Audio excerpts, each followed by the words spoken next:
मैं as usual बाकी लोगों की तरह मैं चमचागिरियाँ नहीं करता कि अगर गाड़ी फॉर एग्जांपल कोई अगर कोई मसला भी है तो मैं जस्ट बिकॉज डीलरशिप के साथ ताल्लुकात बरकरार रखने के लिए मैं गलत चीज़ को भी सही होकर बताऊँ। मैं एक चीज़ से थोड़ा सा मुझे इतराज़ हुआ है कि अगर ये मेमोरी सीट्स का जो फंक्शन है ये अगर स्क्रीन की जगह अगर ये फॉर एग्जांपल जिसके डोर में ये दे देते तो ज़्यादा अच्छा होता। जैसे गाड़ी की कीज़ की बात करें तो गाड़ी में ये इसकी टोटली रीडिज़ाइन इसकी की है। पहले आपको थोड़ी पियानो ब्लैक फिनिशिंग में मिलती थी, लेकिन अब इसमें आपको टोटली रीडिज़ाइन की गई है। काफ़ी प्रीमियम क्वालिटी की कीज़ है। इसमें आपको लॉक, बूट ओपनर, अनलॉक और पैनिक बटन आपको इसमें मिला हुआ है। और क्वालिटी वाइज अगर मैं बात करूँ, आई होप्स आपको नज़र आ रहा होगा, क्वालिटी वाइज भी इसकी जो कीज़ हैं वो काफ़ी प्रीमियम है। से मिलेगा कि फ्रंट्स में इसका बम्पर चेंज है, इसकी ग्रिल चेंज है, टोटली रीडिज़ाइन है। अब जो इसकी जो ये फ्रंट ग्रिल है पूरी की पूरी ये इन्होंने क्रोकोडाइल शेल में कन्वर्ट कर दी हुई। आपने अगर क्रोकोडाइल की स्किन देखी होगी तो ऊपर से जिस तरह उसके ऊपर स्ट्रैप्स उसके वो बने होते हैं, बिल्कुल इसकी जो ग्रिल है टोटली उस तरह की है। ये अब आप पर्सनली करीब से मैं आपको दिखा रहा हूँ, चेकआउट कर सकते हैं। पहले ये फंक्शन था कि जो इसकी ये DRLC ये सिर्फ यहाँ तक एक्सटेंड करती थी, लेकिन अब इन्होंने थ्रू आउट इसके बम्पर से भी इसको नीचे तक एक्सटेंड करवा दिया हुआ है। में आपको हंकूक के टायर मिल जाएंगे। पहले आपको HEV ये वर्जन है, लेकिन अगर आप इसका 1.5 लीटर वेरिएंट लेंगे तो टायर प्रोफाइल एग्जैक्ट सेम होगी। टायर प्रोफाइल जो है रिम साइज़ वो एग्जैक्ट सेम होगा। हंकूक का टायर है। अगर टायर प्रोफाइल की बात करें तो 225, 55 और 19 इंचज़ का जो है इसमें आपको अलॉय व्हील मिला हुआ है। टोटली ब्लैकआउट इसका वो है। Plus body colour side view mirrors with LED turn indicator, 360 cameras, body colour door handles with smart entry. गाड़ी की अगर हम बैक प्रोफाइल की बात करें तो जो मेजर चेंज है वो गाड़ी की बैक प्रोफाइल में है। पहले इसमें आपको एक थ्रू आउट एक LED रनिंग बार लाइट मिलती थी, लेकिन अब इन्होंने जो इसकी बैक लाइट्स हैं उसको 2 पार्ट्स में डिवाइड कर दिया हुआ है, जैसे कन्वेंशनल क्रॉसओवर SUVs में आ रहा है। इसमें आपको LED रनिंग लावा लाइट्स मिल जाएंगी, LED टर्न इंडिकेटर्स आपको इसमें मिल जाएंगे। ग्रेट वॉल मोटर्स का लोगो, पहले आपको यहाँ पे हैवेल की बैचिंग मिलती थी, लेकिन अब ग्रेट वॉल मोटर्स की बैचिंग मिलेगी। पहले के मुकाबले HEV का जो लोगो है उसको इन्होंने बड़ा इंक्रीज़ कर दिया है, बड़ा कर दिया है। 4 पार्किंग सेंसर्स की भी ऑप्शन मिल जाएगी। स्टीयरिंग की बात करें तो यहाँ पे आपको स्टीयरिंग कंट्रोल्स मिल जाएंगे। यहाँ से आप इसका जो ADAS वगैरह है यहाँ से आप इनेबल कर सकते हैं। नीचे आपको ये पहले 2 लेवर से आप सिर्फ यहाँ, अच्छा इसका जो एडेप्टिव क्रूज कंट्रोल है अब इन्होंने स्टीयरिंग के ऊपर कर दिया हुआ है।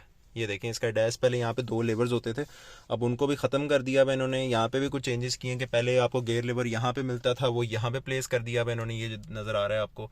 और दूसरा ये कि एडेप्टिव क्रूज के लिए पहले आपको 2 यहाँ पे ना लेवर मिलते थे, यहाँ पे पीछे ना आपको यहाँ पे ये 2 लेवर्स मिलते थे, लेकिन अब यहाँ पे सिर्फ आपको वाइपर्स का मिल गया है। बाकी गाड़ियों की तरह इन्होंने ADAS इसका यहाँ पे प्लेस कर दिया हुआ है, जैसे बाकी गाड़ियों में आता है। अब इन्होंने वो लेवर सिस्टम खत्म कर दिया हुआ है। यहाँ से आप इसके MID को ऑपरेट कर सकते हैं और यहाँ से आप इसके ADAS को और इसके वॉल्यूम कंट्रोल को और वॉइस रिकग्निशन को आप अलर्ट कर सकते हैं। अगर इसके स्क्रीन की बात करें, इसमें ये मेमोरी सीट का फंक्शन है कि इसमें आप 3 पोजिशंस पे ये आप इसकी मेमोरी जो सीट्स हैं इसको आप सेट कर सकते हैं। इसको आपको इस तरह दबा के रखना पड़ेगा और ये इस तरह उसको याद कर लेगा। तो इस तरह ये आपके ये इसने सेव कर लिया कि मैं जिस पोजीशन पे बैठा हूँ, तो जब मैं नेक्स्ट टाइम बैठूंगा तो ये फर्स्ट टाइम इसको याद कर लेगा। तो ये इसकी स्क्रीन से जाके आपने इसकी मेमोरी सीट्स इनेबल करनी है।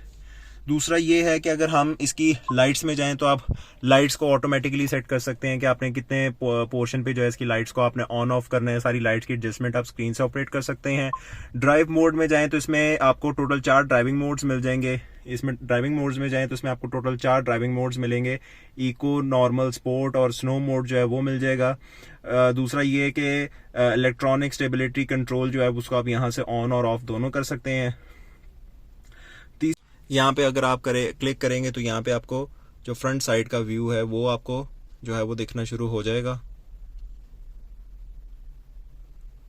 ये आपको फ्रंट का टोटल व्यू जो है वो शो हो रहा है। तो ये ओवरऑल इसकी स्क्रीन है और होस्ट ऑफ फीचर्स हैं। मतलब आप इस गाड़ी के साथ दिन लगा सकते हैं इसको समझने के लिए। समझ लें पूरा एक तरह का इंसान ही है कि जिसमें आप इसके जो ओवरऑल इसके गाड़ी के साथ आप प्ले कर। गाड़ी की बैक सीट पे इस वक्त आ चुका हूँ और मैं पर्सनली बताता हूँ कि गाड़ी में मेरे पास एम्पल जो है वो हेडरूम भी मौजूद है। लेग रूम की अगर मैं बात करूँ तो लेग रूम भी काफ़ी ज़्यादा मेरे पास मौजूद है। मतलब जैसे एक प्रॉपर लॉन्ग व्हील बेस गाड़ी होती है तो जितना उसमें लेग रूम मिला हुआ है इतना ही मुझे इस गाड़ी में भी लेग रूम मिला हुआ है। प्लस बैक पे आपको ये जो है एयर वेंट्स मिल जाएंगे। नीचे आपको Type-C जो है वो चार्जिंग पोर्ट्स जो है वो उसकी भी कनेक्टिविटी मिल जाएगी। एक USB और एक Type-C दोनों पोर्ट्स आपको यहाँ पे मिली हुई है। और बैक पे आपको ये एयर वेंट्स की जो ऑप्शन है वो भी आपको यहाँ पे मिली हुई है। यहाँ पे भी बैक डोर्स की भी जो इसकी जो बिल्ड क्वालिटी है, पर्सनली मुझे इसकी बैक डोर्स की बिल्ड क्वालिटी भी बहुत ज़्यादा अच्छी लगी है। बहुत प्रीमियम क्वालिटी का जो है मटेरियल इसमें यूज़ किया हुआ है। प्लस इसमें आपको LED एम्बिएंट लाइटिंग मिल जाएगी। और इस गाड़ी में मेरी मुताबिक ईजिली शहर के लिए, अगर मैं अपने ओपिनियन की बताऊं कि इन सिटी और लॉन्ग के ऊपर कितने लोग इस गाड़ी में जो है वो कंफर्टेबली ट्रैवल कर सकते हैं, कंफर्टेबल होकर ट्रैवल कर सकते हैं, तो मेरी नज़र में 4 एडल्ट्स तो इजीली इस गाड़ी में ट्रैवल करेंगे, क्योंकि ना हेडरूम का कोई इशू है, ना ही कोई लेग रूम का इशू है। विद इन सिटी 5 लोग भी ट्रैवल कर सकते हैं। मैं सेंटर में बैठ के भी आपको दिखा देता हूँ कि किस तरह का है।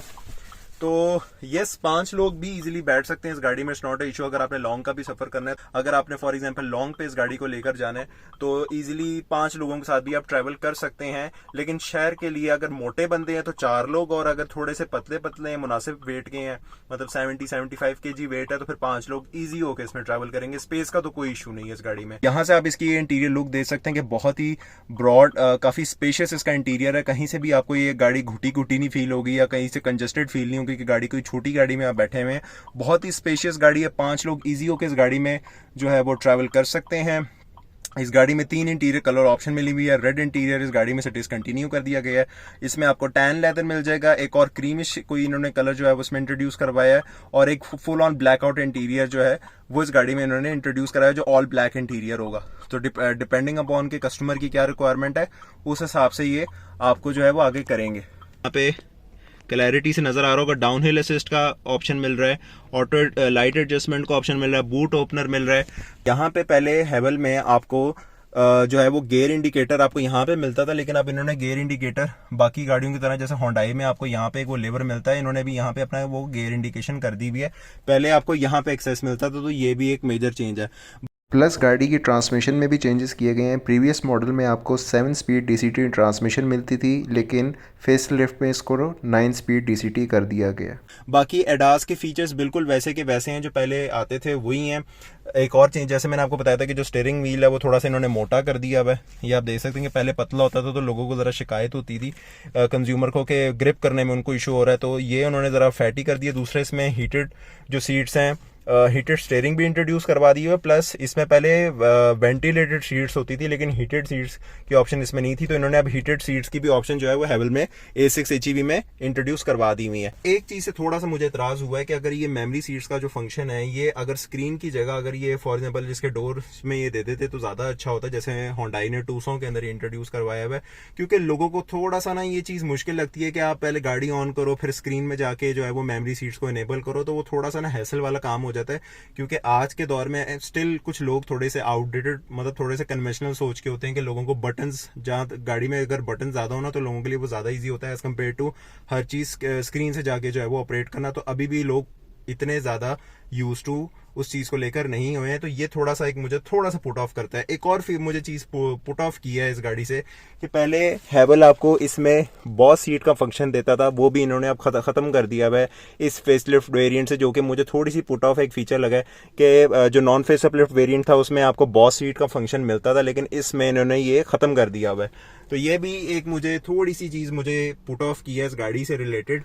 गाड़ी के इंजन की तरफ चलें तो गाड़ी में आपको 1.5 लीटर का टर्बोचार्ज इंजन मिल जाएगा। प्लस इसकी हॉर्स पावर की बात करें तो 240 हॉर्स पावर और 530 newton metre of torque at 6000 RPM देगी। आई होप सो आपको ये वॉक अराउंड रिव्यू पसंद आया होगा, और मैंने कोशिश किया कि आपको एक डिटेल तरीके से मैं गाड़ी का बताऊं और अपना एनालिसिस भी दूं कि मुझे पर्सनली किस तरह की गाड़ी लगी है।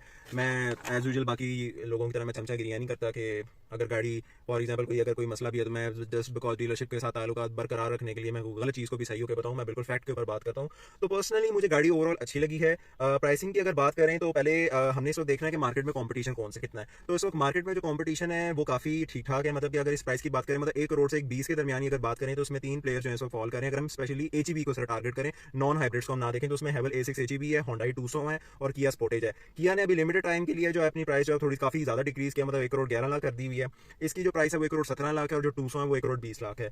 देखें, ये टोटली डिपेंड करता है कंज्यूमर के माइंडसेट के ऊपर। देखें, आपने जब भी कोई गाड़ी लेनी है तो आपने सबसे पहले जो चीज़ देखनी होती है वो देखना होता है कि जिस भी ब्रांड की आप गाड़ी ले रहे हैं तो उसके पीछे ग्रुप कौन सा सपोर्ट कर रहा है और कितना स्ट्रॉन्ग ग्रुप है, और उसके पीछे जो उसके डीलरशिप नेटवर्क पाकिस्तान में या जिस सिटी में भी आप रह रहे हैं तो उसके डीलरशिप कितने ज़्यादा उसमें है। तो अगर देखा जाए तो इस वक्त अगर इस रेस में तो सबसे जो लीडिंग इस वक्त रोल अदा कर रहा है वो किया कर रहा है कि किया की इस वक्त सबसे ज़्यादा डीलरशिप्स हैं, उसके बाद मेरे ख्याल से होंडाई की है, उसके एंड में हैवल आती है। हैवल की भी काफ़ी सारी डीलरशिप्स हैं, लेकिन जो नंबर किया के पास है होंडाई के पास है वो अब इस वक्त हैवल के पास नहीं है। लेकिन हैवल पिछले 3 से 4 साल से पाकिस्तान में एग्जिस्ट कर रहा है और काफ़ी अच्छा इन्होंने प्ले किया और इन्होंने काफ़ी मतलब मैं समझता हूँ कि ये हैवल की एक तो फ्लैगशिप वेरिएंट, ये फ्लैगशिप प्रोडक्ट है, और दूसरा ये कि हैवल का ये मोस्ट सक्सेसफुल प्रोडक्ट है throughout their all other products. ये सबसे ज्यादा इनका कामयाब जो है वेरिएंट है हैवल A6 HEV। मतलब इसमें 3 वेरिएंट्स आते हैं, 2.0 ऑल व्हील भी आता है और 1.5 बेस वेरिएंट भी आता है। इंशाल्लाह मैं जल्दी उसका रिव्यू भी आपके लिए लेकर आऊंगा। अभी फिलहाल वो यहाँ पे नहीं है मौजूद वेरिएंट यहाँ पे वो, लेकिन उनका जो सबसे ज्यादा कामयाब इस वक्त हैवल का जो मॉडल है वो यही है हैवल A6 HEV, और इसमें कोई शक की बात नहीं है। तो मैं आपको through out full on recommend करता हूँ ये गाड़ी, मुझे पर्सनली बहुत अच्छी लगी है ये गाड़ी। मतलब इसकी interior build quality, exterior paint quality that is outstanding. मतलब प्राइसिंग की तरफ आ जाते हैं, ये ब्रोशर मैं इनका ले आया हूँ। अच्छा, तो एक और अपडेट ये है कि गाड़ी की सबसे पहले मैं आपको इसकी प्राइस बता देता हूँ कि कितनी प्राइस इस वक्त चल रही है इस गाड़ी की। तो इसमें जो इसका ये HEV वेरिएंट है जिसका मैंने अभी रिव्यू किया है, इसकी जो इस वक्त एक्स फैक्ट्री प्राइस है वो 1,17,49,000 मतलब 1,17,49,000 रुपीज़ है। इसमें विद होल्डिंग टैक्स जो फाइलर को ऐड होगा वो होगा 2,34,000 और 980 रुपीज़ जो है इसका होल्डिंग टैक्स जो है वो ऐड होगा, प्लस कैपिटल टैक्स जो होता है वो भी इसमें होगा 1,17,490 रुपीज़, 41,000 फ्रेट है। तो टोटल जो इस वक्त फाइलर को जो ये गाड़ी पड़ेगी वो पड़ेगी 1,21,42,470 रुपए की, और नॉन फाइलर के लिए जो विद होल्डिंग टैक्स है वो है 7,04,940 रुपए। कैपिटल टैक्स नॉन फाइलर का होगा 1,17,490 रुपए, और फ्रेट दोनों में सेम ही है, चाहे फाइलर है नॉन फाइलर है, फ्रेट चार्जेस सेम ही रहेंगे। तो नॉन फाइलर को ये गाड़ी पड़ेगी 1,26,12,000 रुपए की। अच्छा, एक और चीज़ ये है कि आप 19 लाख रुपीज़ से आप ये गाड़ी जो है वो बुक करवा सकते हैं, और इसमें प्राइस लॉक वाला कोई सीन नहीं है। जैसे होंडाई है कि आपको प्राइस लॉक कहते हैं कि अगर आप फुल पेमेंट पे बुक करवाएंगे तो आपकी प्राइस लॉक हो जाएगी, और जिस टाइम पे डिलीवरी आपको मिल रही होगी अगर उस टाइम पे अगर उस गाड़ी की प्राइस इंक्रीज होती है तो आपके ऊपर वो प्राइस एप्लीकेबल नहीं होगी। लेकिन हैवल इस वक्त जो है वो फुल पेमेंट के ऊपर बुकिंग कर ही नहीं रहे हैं, ये कर ही पार्शियल पेमेंट के ऊपर रहे हैं, और उस वक्त अगर गाड़ी की प्राइस अगर इंक्रीज होगी तो वो आपको पे करनी पड़ेगी। अगर वेटिंग टाइम की बात करूँ तो 2 to 3 मंथ्स कंपनी की तरफ से टाइम मिला हुआ है कि अगर आपने गाड़ी ये लेनी है तो फॉर एग्जाम्पल अभी मई 2025 चल रहा है, तो अगर आपने इस मंथ में गाड़ी बुक करवानी है तो आप करवा सकते हैं, लेकिन 2 to 3 मंथ्स का जो है वो वेटिंग टाइम जो है वो चल रहा है। ओन को मैं डिस्करेज करता हूँ, ओन आपने बिल्कुल भी नहीं देना। जैसे काफ़ी लोगों के साथ ये हैंड हो गया हुआ है कि जिन लोगों ने किया स्पोर्टेज ली थी 1,33,00,000 की और शायद उसके ऊपर ओन भी उन्होंने पे किया था, तो उन लोगों को काफ़ी ज़्यादा लॉस हुआ है। तो मैं हमेशा ओन को डिस्करेज करता हूँ, ओन आपने कभी भी नहीं देना, थोड़ा सा वेट कर लें गाड़ी के लिए, और गाड़ी को ट्रूली वैल्यू फॉर मनी के ऊपर, truly value for money standard के ऊपर ही आप गाड़ी को परचेज करें, ओन ना दे। चाइनीज प्रोडक्ट्स ने बड़े बड़े यूरोपियन ब्रांड्स को और बड़े बड़े जो जापानीज ब्रांड्स हैं उनको बिल्ड क्वालिटी वाइज पीछे छोड़ा है, चाहे वो हम्फा हो, चाहे वो ऑटो इंडस्ट्री का सेक्टर हो। चाइनीज ने हर जगह American brands, Japanese brands, European brands को बीट किया, और वो हमें नजर भी आई ये चीज़। तो मैं आपको ये गाड़ी फुल ऑन रिकमेंड करता हूँ। तो अगर आपको ये वॉकराउंड रिव्यू पसंद आए तो वीडियो को लाइक करें, शेयर करें, यूट्यूब चैनल को सब्सक्राइब नहीं किया तो यूट्यूब चैनल को सब्सक्राइब भी करें। इंशाल्लाह आपसे मुलाकात होगी अपने नेक्स्ट रिव्यू में, तब तक अपने और अपने गिरदों आगे लूंगा ख्याल रखिएगा। तब तक के लिए अल्लाह हाफिज़।